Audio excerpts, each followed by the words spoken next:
मधुबनी के खूबसूरत खान पान और मखाना के अलावा एक सुंदर इतिहास भी रहा है। शुरुआत हम रामायण से करते हैं।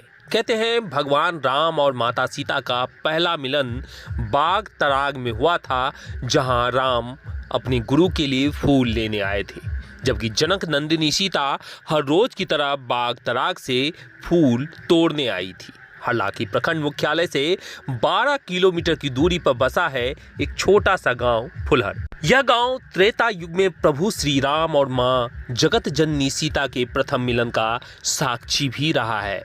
तुलसीकृत रामायण में इसका जिक्र है।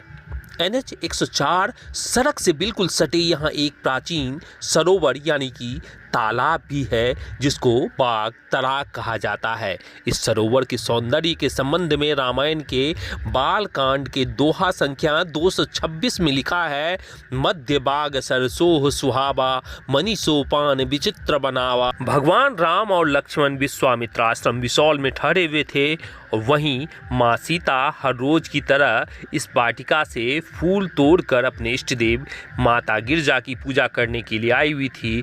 जब इसी वाटिका में भगवान राम और माता सीता का पहला मिलन हुआ, इसे रामायण सर्किट से जोड़ा गया है। इसी प्रखंड में रामायण कालीन एक और ऐतिहासिक मंदिर है, विश्वामित्र आश्रम, जो बिसौल गांव में है। कहते हैं इस मंदिर की स्थापना विश्वामित्र मुनि ने किया था। कई एकड़ में फैले हुए इस मंदिर की खूबसूरती जहां अपनी छटा बिखेरती हुई आज भी नजर आती है। हजारों भक्त आज भी हर रोज यहाँ दर्शन और अपनी मनोकामना लेकर मंदिर में पहुँचते हैं। वहीं सरकार की उपेक्षा की शिकार यह मंदिर विकास की बाट जोती हुई नजर आती है। हालांकि सरकार ने खाना पूर्ति करते हुए इस मंदिर को रामायण सर्किट से जोड़ दिया है, लेकिन विकास की बात करें तो यहाँ अभी भी विकास के लिए तरसता हुआ यह क्षेत्र दिखाई देता है। चारों ओर मंदिरों से घिरे हुए इस पूरे प्रखंड को देखें तो एक बहुत ही बड़ा धार्मिक स्थल दिखाई देता है, लेकिन वहीं दूसरी ओर विकास के दृष्टिकोण से देखें तो यह जगह, यह क्षेत्र पिछड़ा हुआ दिखाई देता है। गिरजा स्थान फुलहर है।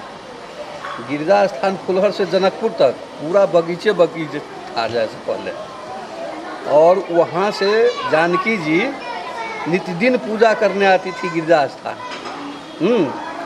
और यहाँ जैसे बाग तराग है, जिसमें लिखा हुआ है रामायण में, जो बाग तराग बिलोक प्रभु हर कही बंधु समेत परम राम यह राम के जो राम ही सुखदेव। बाग माने बगीचा, तालाब माने पोखरा, ठकुरबाड़ी है सब। जैसे वहाँ राम सीता का मिलन उसी बगीचा में हुआ है, जो पुराना फुलबाड़ी है वो। वहाँ से फूल लोर करके आती थी। तो ये पोखरा है बड़का, जैसे सरसनीप, ये पोखरा का नाम है सरसनीप। सरसनीप गिरिजा गिरी शोभा आ वर्णन जाई देख मनमोहा आ मंजन कर सर सखिन समेता गई मुदित मन गौरीन केता। ते पूजा किन्ह अधिक अनुरागा निज अनुरूप सुभर वर मांगा। जानकी जी प्रार्थना करती है गिरजा जी से, जे हे गिरजा जी, हमको मन में जो है वही वर से। यहाँ कुछ नहीं था, ये सब जंगल था पहले। जो नव पाषाण युग का जो निर्माण होता गया है, तो आम पब्लिक का यहाँ भीड़ भड़का लगना शुरू हो गया है। और अभी आप जो है सो बगीचा में हैं, तो मध्य बाग सरसखी सोहावा मणि सोपान विचित्र बनावा। ये राजा जनक जी के बगीचा है। इनके चारों कोना पर 4 गो महादेव का स्थापना राजा जनक जी की है। कलानेश्वर, जलेश्वर, छिलेश्वर, मनोकामना। इसका लंबाई 84 कोस का है। बगल में सरसनीप तालाब है। सरसनीप तालाब है, इसमें जनक नंदिनी जानकी स्नान की, गिरिजा जी का पूजा की, आराम बार को प्राप्त किए। मधुबनी में 2 संसद हुआ करता है, विधायक हुआ करता है। सारे को सारे कह के हम लोग थक गए। इसका किसी प्रकार का विकास न हो पाया, न सरसनीप का विकास हुआ। सुनते हैं पर्यटन से इतना करोड़ आया, इतना लाख आया, इतना अरब आया। यहाँ 0/0 कुछ नहीं है।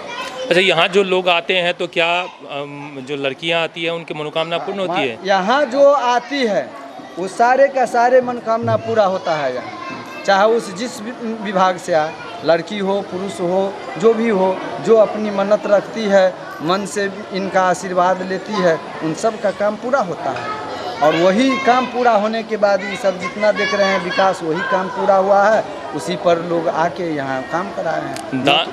दान के पैसे से ही बने, दान के ही पैसे से बन रहा है। यहाँ न कोई संस्था है, न फंस्था है, न गवर्नमेंट है, न कुछ, माने कुछ है ही नहीं। यहाँ पंडा लोग को जो दान मिलता है उससे विकास होता है।